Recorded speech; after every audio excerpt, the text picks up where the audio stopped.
বন্ধুসকল, আজি আমি জানিম কেনেদৰে যিকোনো কাগজক ফটো কৰি PDF ফাইল হিচাপে আমি বেলেগলৈ পঠাব পাৰোঁ, সেন্ড কৰিব পাৰোঁ আৰু PDF ফাইল বনাব পাৰোঁ। তাৰ বাবে আমি আগতে ব্যৱহাৰ কৰিছিলোঁ কেম স্কেনাৰ নামৰ এপছটো। কেম স্কেনাৰ এপছটো চাইনাৰ এপছ আছিল বাবে ভাৰত চৰকাৰে সেই এপছটো বন্ধ কৰি দিয়াৰ ফলত এতিয়া আমি কেনেধৰণে কি এপছৰ জৰিয়তে যিকোনো দৰকাৰী কাগজক আমি ফটো কৰি স্কেন কৰি PDF ফাইল হিচাপে আনলৈ পঠিয়াব পাৰোঁ, সেইটো কৰিবলৈ আপোনালোকে আপোনালোকৰ মোবাইলৰ প্লে ষ্ট'ৰ অ'পেন কৰিব আৰু প্লে ষ্ট'ৰ অ'পেন কৰি লোৱাৰ পিছত আপোনালোকে ইয়াতে চাৰ্চ বাৰত টাইপ কৰিব এডব ফটো স্কেন। বন্ধুসকল, আপোনালোকে দেখিবলৈ পাইছে এইটো যিটো আপোনালোকে এই পিকচাৰ থকা এপছটোৱে ডাউনলোড কৰিব, কাৰণ এডব ফটো স্কেনৰ নামৰ বহুকেইটা এপছ ইয়াতে আছে। আপোনালোকৰ বাবে ভাল এপছ হ'ব এইটোৱে যে Adobe scan, PDF scanner, OCR। এই এপছটো আপোনালোকে ইনষ্টল কৰিব আপোনালোকৰ মোবাইলত।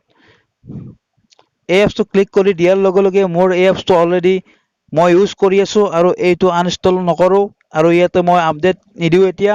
আৰু এইটোৰ আপোনালোকৰ মই ৰেটিংখিনি জনাই দিছোঁ। 4.6 ইয়াতে আপোনালোকক এই এপছটোৰ ৰিভিউ দিছে আৰু এই এপছটো আপোনালোকে দেখিবলৈ পাইছে মাত্ৰ 28 MB এপছ আৰু এই এপছটো আপোনালোকে দেখিছে 10 মিলিয়ন ডাউনলোড আছে এই এপছটোৰ। এইটো এপছ ব্যৱহাৰ কৰি আপোনালোকে যিকোনো কাগজক এখনতকৈ অধিক বা এখন সকলো ধৰণৰ কাগজক আপোনালোকে ফটো কৰি PDF ফাইললৈ ৰূপান্তৰ কৰি আপোনালোকে পঠাব পাৰিব। আৰু এই এপছটোৰ জৰিয়তে আপোনালোকে কেনেদৰে ফটো স্কেন কৰিব পাৰিব মই নেক্সট ভিডিঅ'ত আলোচনা